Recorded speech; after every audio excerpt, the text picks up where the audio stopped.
Mo ni ato ang i-review ha about sa water cycle.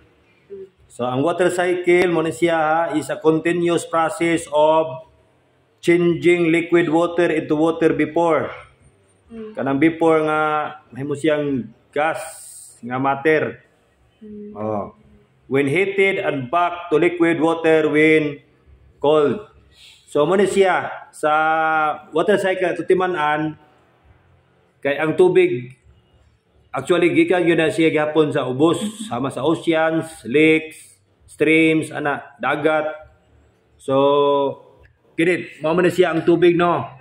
Kita kana. Oh. Kita kana saka ang tubig. Gitawag na siya evaporation.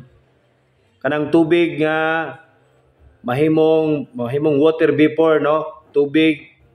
Unya then naapoy tubig diri gikan sa tanom. Magkaroon siya og transpiration kanang mga tubig gikan sa dahon. Musaka po na siya unya mo na ni siya ron mahimo na ni siya ang condensation. Muporma na siya og clouds. Okay?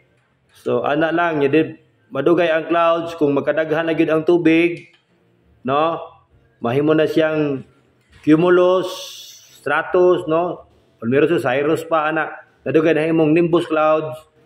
So mo na siya pag mahimo na siya nimbus clouds, mahimo na siyang dag-om. O mo na siya mitabo.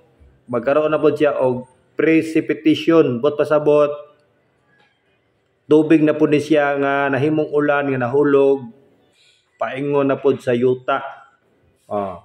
Naman tay runoff water kanang sama sa sapa nag-agas.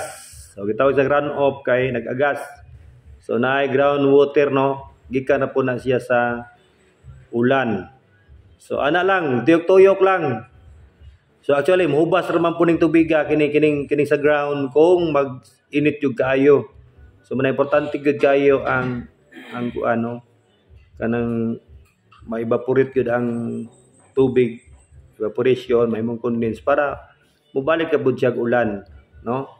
So mo na siya ang process ani gitawag na siya og water cycle. So timan-in na pagayo ha unsa na mga keywords like evaporation, condensation, transpiration o kanang precipitation.